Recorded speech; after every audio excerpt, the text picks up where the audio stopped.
trigger finger out, di ba? So, alis ka dyan to. Alis ka dyan. Kailangan nakalabas to yung daliri mo dito sa trigger. Okay ba yan? Tapos, kasahin mo to. Kasa, silipin mo kung may laman o wala. Ano? Silipin mo lang kung may laman o wala. Ang tawag dyan, visual check. Visual check yan pag sinilip mo. Pag tingin mo walang laman, diba? Tingnan mo walang laman. Kung duda ka, pwede mo siyang dukutin para malaman mo kung may laman o wala. Siguraduhin mo lang na ito, hindi siya nakalapat dyan kasi baka mamaya bigla mo itong maidaw, papasok to, putol yung daliri mo. Okay? So pag dinukot mo yan, dapat nakadyan yan, hindi mo siya dito itutukot sa release niya, pwede mo siyang dukutin para malaman mo kung wala. Ang tawag doon, physical check. Okay ba yun? Pag sigurado ka na wala siyang laman, slide release. Okay? Ganun pa rin, naka-trigger, finger out pa rin yan.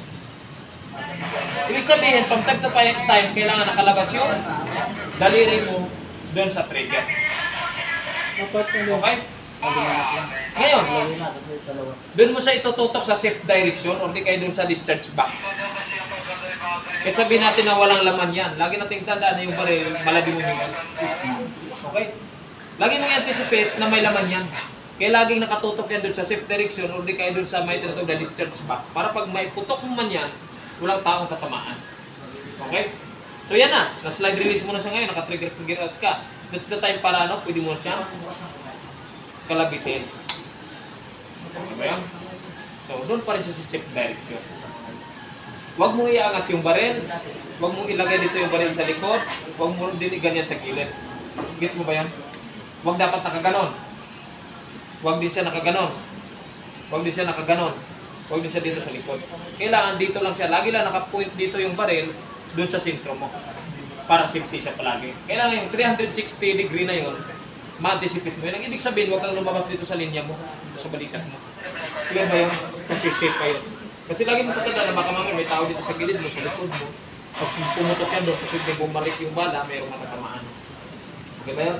Ngayon, proceed tayo doon sa diretso na. Pag sinabi ng instructor na fire's ready, yun, mag-ready ka na ngayon. Ito, nilagyan na ito kasi, nilagyan na ng magasin, ng bala yan, nilagyan na ng bala yan. Damputin mo yung baril na naka-trigger finger out pa rin. Pag sinabing fire's ready, pag pumutok ka na, salpak mo yung magasin. Pag salpak mo ng magasin, kasahin mo siya. Okay? Naka-trigger finger out ka pa rin. Okay? Biglain mo. Ayos? Tapos pag doon ka na sa target, putok ka na kasi meron doon na weak hand, strong hand. So unahin mo yung kanan mo, isang kamay mo na kanan. Pagka nain mo na doon sa target, putok ka na. Putok, putok, putok. Pagkatapos, pag-release magazine naman, tapos kang pumutok. Paano mo malaman na wala na siyang bala? Diba kung saan 6 yung laman ng magazine mo, ipinutok mo, tak, tak, tak, tak, tak, putok, 6. Makikita mo yan, nakaangat yan. Okay, ang ibig sabihin, wala nang laman yun kasi naka-open bolt na siya. Aba? Ngayon, itong magazine, di ba? Nag-ano ka na, nakaangat yan, nakaangat, di ba? Nakaangat yan, sa pole. Ibig sabihin, wala nang bala yan. Pag sinasabi ng instructor, change mag. O, change magazine ka, pindutin mo to. Ito, kita mo to sa gilid. Ito. Pindutin mo yan. Change mag, laglag yan. Tapos, naputin mo isang magazine na may laman. Salpak mo. Tsaka, pindutin mo to. Ito, release. Ito. Release yan. Yan, o. Tigas. Yun. Putok ka na ulit. Tak, tak, tak, tak, tak.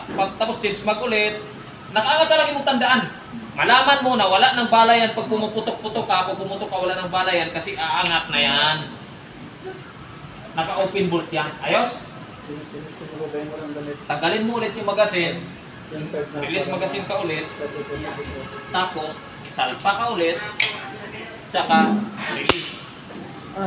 Pag release yan, tangay na yun. Hindi mo na pwedeng kasay ulit. Ayos ba yan? Maliwanag.